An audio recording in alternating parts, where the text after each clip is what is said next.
अस्सलाम वालेकुम दोस्तों, मेरा नाम अली और मैं सर हमेशा की तरह मौजूद है दाऊद और आप देख रहे हैं इस वक्त क्रिकेट और अली शो को। कैसे देखना बनता है दोस्तों, आप लोग से बात करने जा रहे हैं, बात करेंगे जी आज आपके साथ टॉप क्रिकेट न्यूज का सेगमेंट आज आपसे शेयर करेंगे। नंबर 1 पे आप लोग से बात करने जा रहे हैं, जो हमारे पास अपडेट आ रही है वो आ रही है जी पाकिस्तान के स्क्वाड के हवाले से अपडेट आ रही है। क्या तब्दीलियां होने जा रही है पाकिस्तान के स्क्वाड में वो आपको बताएंगे। बात करेंगे शादाब खान के हवाले से क्या अपडेट है, सर्जरी क्योंकि उनकी चल रही थी, इस पर बात करेंगे। वेस्ट इंडीज ने पाकिस्तान क्रिकेट बोर्ड का जो प्रपोजल है ओडीआई को T20 में कन्वर्ट करने का, उसको कर दिया है रिजेक्ट और टिकट्स जो है वो अनाउंस कर दिए हैं और पाकिस्तान और वेस्ट इंडीज का शेड्यूल भी सामने आ चुका है, इस पर बात करेंगे। एहसानुल्लाह के हवाले से बात करेंगे, इंतहाई बचकाना रवैया है उनका, क्या चीज वो अपनी वायरल करवा बैठे हैं सोशल मीडिया पे, जरा इस पर बात करेंगे। और बात करेंगे कि CL T20 लीग जो है, चैंपियंस T20 लीग जो है वो आ रही है वापस, कहां पर आ रही है, कैसे आ रही है, कब आ रही है, वो आपको बताएंगे। और श्रीलंका और बांग्लादेश के दरमियान ओडीआई का सिलसिला भी जारी है, इस पर भी बात करेंगे। तो अगर आप हमारे चैनल पर नए पहली बार आए, चैनल को आपने सब्सक्राइब करें और साथ ही ना भूलिएगा। तो बात का आगाज करते हैं नंबर खबर के साथ जो हमारे पास आ रही है। तो पाकिस्तान के स्क्वाड में तब्दीलियां होने जा रही हैं, जैसे कि हमने आपको बताया था कि शादाब खान जो है पाकिस्तान के स्क्वाड से बाहर हो चुके हैं, तो उनकी जगह के ऊपर किसी और आप यंगस्टर ऑलराउंडर को लाने के बजाय मेहरान मुमताज और काफी नाम है जो इस्लामाबाद यूनाइटेड में खेल रहे थे, उनको लाने के बजाय आप क्या करने जा रहे हैं, मोहम्मद नवाज को, यानी कि चला हुआ जो कारतूस है उसको वापस लाने की तैयारी की जा रही है। क्या कहेंगे दाऊद साहब इस पर? नहीं देखिए, बड़ा अजीबोगरीब फैसला। अभी कल हम आपके साथ नहीं जुड़ सके थे, कल हम टीवी के साथ जुड़े हुए थे, ABN न्यूज के साथ, उस पर भी हम बात कर रहे थे। हम यही वहां पर भी बात कर रहे थे कि ये आपने कैसा फैसला लिया, किस बेस पे आपने ये डिसीजन लिया कि आपने फैसला किया कि आप नवाज को पिक करोगे। नवाज को आप इवन PSL में भी बेंच पे बैठा कर रखे हुए थे, इस्लामाबाद यूनाइटेड वाले 4 मैचेस में 2 विकेट्स उसने लिए थे। अब ना फैंस कुछ और बोल रहे हैं, फैंस बोल रहे हैं कि जी चलो जी नवाज आ गया, ये तो एक अच्छा डिसीजन है, इमाद वसीम से तो ये बेटर है, ये बात कर रहे हैं। अब मैं ये सवाल कर रहा हूं कि इमाद वसीम और नवाज से क्या कंपैरिजन इसलिए नहीं कि इमाद वसीम रिटायर्ड हो चुके हैं, वो जा चुके हैं, वो अब पाकिस्तान के लिए अवेलेबल नहीं है। जो रिटायर्ड प्लेयर है वो तो सिलेक्शन के लिए अवेलेबल नहीं है ना, कि आप ये बोल रहे हो जी कि इमाद नहीं पिक किया, उससे बेहतर तो नवाज को कर लिया। वो तो आप तब बोलो कि इमाद, नवाज, शादाब, तब आप बोलो जब वो एक्टिव थे तीनों। अब इमाद वसीम इस रेस में नहीं है। मुकाबला अगर आप शादाब और नवाज में देखोगे तो जाहिर है शादाब आपको काफी ऊपर नजर आ रहे हैं। इशू ये आ रहा है कि नवाज की बड़ी लगातार पुअर परफॉर्मेंसेस थी, बाबर इनको बड़ा सपोर्ट किया और बाबर के टाइम पर उन्होंने मैच विनिंग नॉक्स भी खेली, इस बात पे कोई शक नहीं है। लेकिन करंटली अगर आप पिछला 1 आध साल देखो तो वो ना सिर्फ टीम से बाहर हैं, बल्कि जो डोमेस्टिक वगैरह भी वो खेल रहे हैं, बिल्कुल उनकी परफॉर्मेंसेस नजर नहीं आ रही।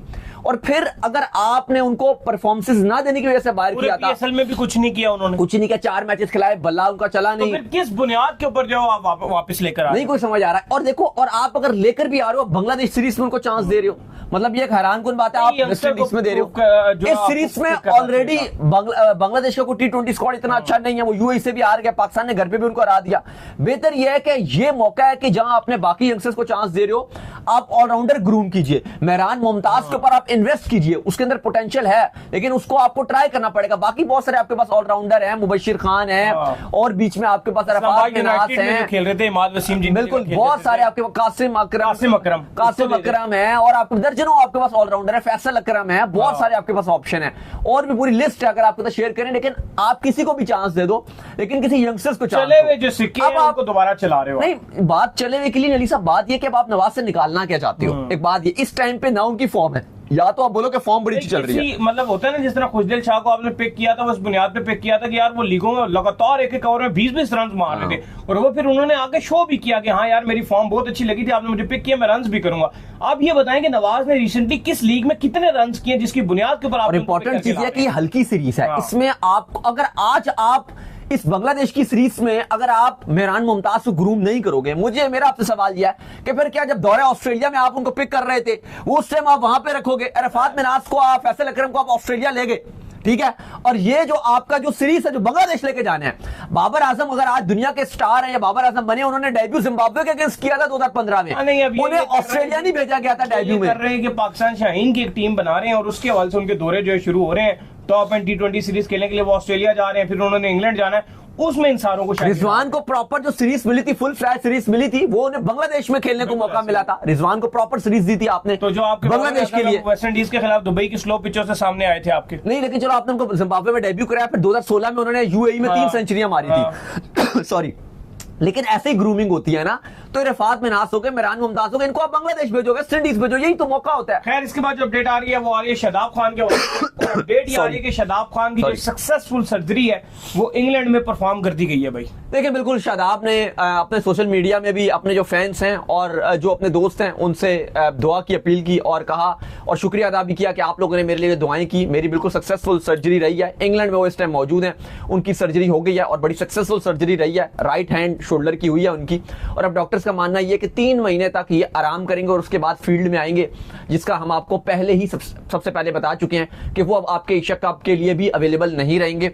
अलबत्ता जो शादाब की अब नजरें हैं वो T20 वर्ल्ड कप 2026 जो श्रीलंका और भारत ने होस्ट करना है उसके ऊपर अब नजरें उनकी हैं कि तब तक वो अपने आप को फिट कर लें और अपनी फॉर्म भी ताकि हासिल कर लें, क्योंकि जाहिर एकदम आते साथ तो वो उस तरह से नहीं कर पाएंगे, तो उन्हें थोड़ा सा टाइम भी चाहिए होगा। तो बहरहाल एशिया कप से और उसके दरमियान जितनी पाकिस्तान की 3 सीरीज हैं, बांग्लादेश, वेस्ट इंडीज और पॉसिबल जो अफगानिस्तान के साथ सीरीज है, तीनों से वो बाहर हैं। खैर इसके बाद जो अपडेट आ रही है जी हमारे पास, वो अपडेट आ रही है वेस्ट इंडीज के हवाले से।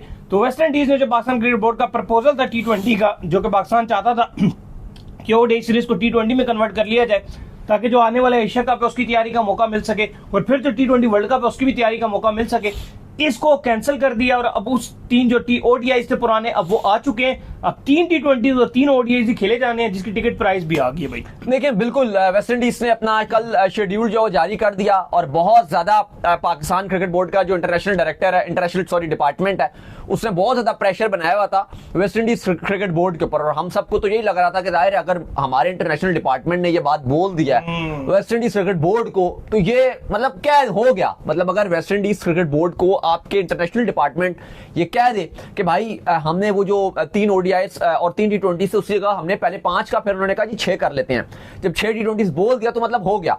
लेकिन कहा यह गया कि दोनों के दरमियान बात होती रही, लेकिन वेस्ट इंडीज क्रिकेट बोर्ड का मानना था कि नहीं, पहले उन्होंने जवाब इसका नहीं दिया, फिर उन्होंने थोड़ा डिले किया और बाद में उन्होंने ये बात रिजेक्ट कर दी पाकिस्तान क्रिकेट बोर्ड की और उन्होंने कहा कि जो FTP में था 3 T20 और 3 ओडीआईस हम उसी पर ही स्टेक रहेंगे। इवन दो वेस्ट इंडीज में काफी ज्यादा इस बात को क्रिटिसाइज भी किया गया इस चीज को लेकर, वो इस बात को कि जो पहले 3 T20 खेले जाने हैं वो फ्लोरिडा लाउडर हिल में खेले जाने हैं, उसमें बड़ा क्रिटिसाइज किया गया कि वो क्यों नहीं कैरिबियन में रखे गए। लेकिन अलबत्ता 3 जो ओडीआईस हैं वो रखे गए हैं, तारीखें भी आ गई हैं और टिकट प्राइसिंग जो अनाउंस की है वेस्ट इंडीज क्रिकेट बोर्ड ने, वो ये कहा है कि जो 2 टिकट्स आप लोगे वो 1 टिकट की प्राइस पे मिलेगा और अगर आप 1 टिकट भी लोगे तो हम 50% उस पर भी डिस्काउंट करेंगे। और खबरें ये हैं कि जो यूएसए में 3 T20 रखे गए हैं उनके टिकट्स प्राइसिंग भी हाई रखे गए हैं और वेस्ट इंडीज क्रिकेट बोर्ड ये चाहता है कि वहां पर पाकिस्तानी जो फैंस हैं वो खूब महंगे महंगे टिकट्स खरीदें और पैसा जो ठीक ठाक उनको जनरेट होगा। ओडीआई की भी जो टिकट्स प्राइसिंग है वो भी आ गई है, $8 से इसकी प्राइसिंग स्टार्ट हो रही है, $175 तक जो है वो इसकी प्राइसिंग जा रही है। इसके अलावा जो तारीखें हैं T20 मैचेस की वो भी अनाउंस कर दी गई हैं। 31 जुलाई को पहला T20 खेला जाएगा, दूसरा T20 जो है वो 2 अगस्त को खेला जाएगा और तीसरा T20 3 अगस्त को खेला जाएगा। लेकिन ये पाकिस्तानी टाइम के मुताबिक सुबह सुबह खेले जाएंगे, क्योंकि लोकल टाइम के मुताबिक शाम या रात 8 बजे खेले जाएंगे, तो हमारे तो सुबह 5 बजे खेले जाएंगे। वही टाइम होगा भाई जिस तरह न्यूजीलैंड की सीरीज गुजारी थी, थोड़ा मुश्किल हुई थी लेकिन मजा आएगा। जो तो ये खेले जाएंगे, क्रिकेट खेलो बस। ओडीआई की भी तारीखें ऐलान कर दी गई हैं और ओडीआई का पहला मैच जो है वो ट्रेनेंट जो ब्रायन लारा की क्रिकेट एकेडमी है वहां पे खेला जाएगा। 8 अगस्त को पहला ओडीआई, 10th of अगस्त को दूसरा ओडीआई और 12 को तीसरा ओडीआई खेला जाएगा। लेकिन एक जो बड़ी खबर है ओडीआई के हवाले से, क्योंकि काफी ज्यादा बाबर आजम के जो फैंस थे वो डिसअपॉइंट हो गए थे कि अब क्रिकेट हमें देखने को नहीं मिलेगी, क्या बाबर आजम एशिया कप तक तो बिल्कुल एक्शन में नजर नहीं आएंगे।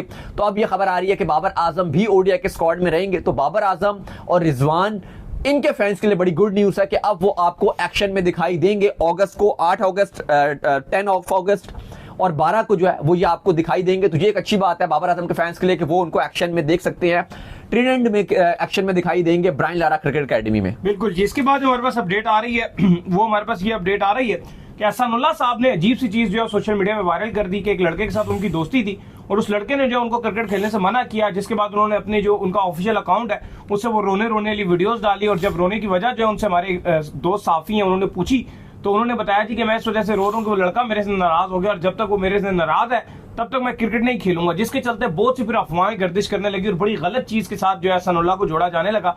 तो मुझे लगता है कि अहसानुल्लाह जो है वो इंतहाई चीप वे में जो है सोशल मीडिया का इस्तेमाल कर रहे हैं। उनको बिल्कुल ही ना सेंस है ना बिल्कुल ही अक्ल है कि किस तरीके से उनको जो सोशल मीडिया इस्तेमाल करना चाहिए, जिस तरह से वो इंटरनेशनली पाकिस्तान को रिप्रेजेंट कर चुके हैं और आगे भी चांस है अगर वो दोबारा से जो है बेहतर तरीके से होकर आते हैं तो बॉलर की वैसी कमी है तो वो दोबारा रिप्रेजेंट कर सकते हैं। लेकिन उनको किसी कुछ सेंसेबल, कुछ पढ़े लिखे बंदे की जरूरत है जो उनको समझाए कि यार आपने अपने फेम को संभालना कैसे था। नहीं देखो, टू बी वेरी ऑनेस्ट, इतना इमेच्योर बंदा नहीं देखा। बहुत शानदार खिलाड़ी हैं, हमने उनको बहुत करीब से भी देखा है, मिले भी हैं, मतलब ऐसा सच मिले नहीं है, यानी कि मैच के दरमियान ही जैसे हम पिंडी स्टेडियम में गए हैं, मैच हो रहा है तो वहां पे वो खड़े हैं, हाय हेलो हो गई, इस तरह से मिले भी हैं। लेकिन अगर आप देखो तो अच्छे किया आपने, आप नहीं मिले उन्हें। बिल्कुल, बहुत ही शानदार किस्म के खिलाड़ी हैं, बहुत ही जबरदस्त किस्म के प्लेयर हैं। लेकिन अली साहब, हैरान कौन बात है कि जो उनका बिहेवियर है वो इतना इमेच्योर है, इतना इमेच्योर बिहेवियर है कि पहले आपको पता है जब मुल्तान सुल्तान ने उनको पिक नहीं किया उस टाइम भी उन्होंने इस तरह की अच्छी वगैरह बात की। आप ठंडे जोक मार लें और खुश हो जाए, ठंडे जुकते आप मार लें। अच्छा, अब बात यह है कि आप देखो कि अब उन्होंने फिर ये एक बड़ा डाल दिया जी कि वो अब्दुल्ला मेरा दोस्त है, उसने मुझे मना कर दिया तो मैं क्रिकेट नहीं खेलूंगा। अब्दुल्ला दोस्त को पता नहीं आपने क्या हैसियत दे दी है। अब आप देखें कि अब उनको फैंस से बात कर रहे हैं कि यार पाकिस्तान को एक बॉलर की जरूरत है, जिस तरह का उनका पेस है, जिस तरह की उनकी लाइन और लेंथ है, हम उनको बड़ा सपोर्ट करते रहे। फिर वो रोएंगे बाद में कि भाई मुझे निकाल दिया, ये कर दिया। यार देखो, इससे दाऊद इंटरनेशनली भी आपकी बेइज्जती हो जाती है ना, ये चीजें बड़ी खतरनाक हो जाती हैं। खैर, इसके बाद जो अपडेट आ रही है वो आ रही है जी चैंपियंस T20 लीग के हवाले से, तो वापसी कर रही है भाई। देखिए जी, बड़ी खबर ये आ रही है चैंपियंस लीग के लिए। पहले तो आप हंस लें, जो आपको इतनी ज्यादा आपको हंसियां आ रही हैं। बताएं। अच्छा अली साहब, जो अच्छी खबर है और गुड न्यूज है वो है चैंपियंस लीग के हवाले से, क्योंकि आपको पता है कि तकरीबन गालिबन 1 महीना पहले हमने खबर रिपोर्ट की थी, और खबर हंस लें आप हंस लें, खुल के हंस लें, आप हंस लें।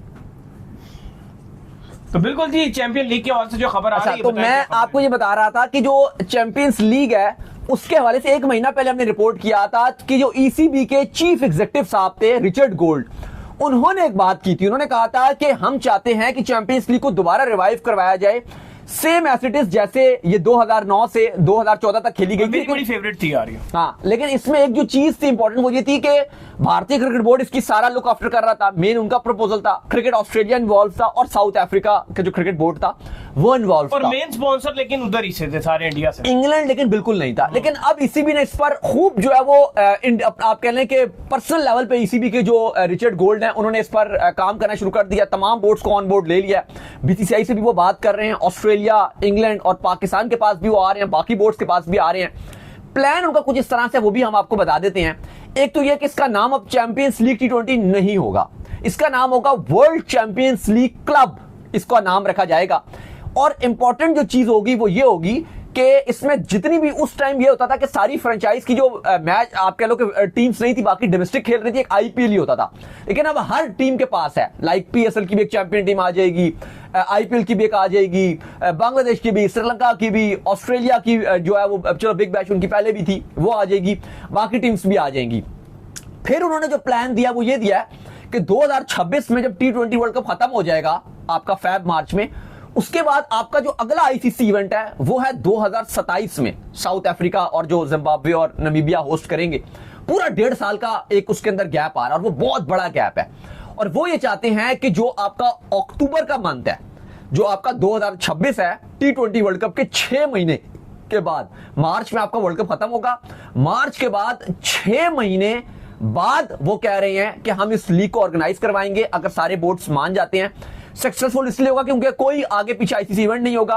2026 का T20 world cup Feb March में खत्म हो चुका होगा, आगे कोई क्रिकेट नजर नहीं आ रही होगी, आईसीसी कोई इवेंट, लीग तो चल रही होंगी लेकिन ऐसा कोई मल्टीनेशनल टूर्नामेंट नजर नहीं आ रहा होगा।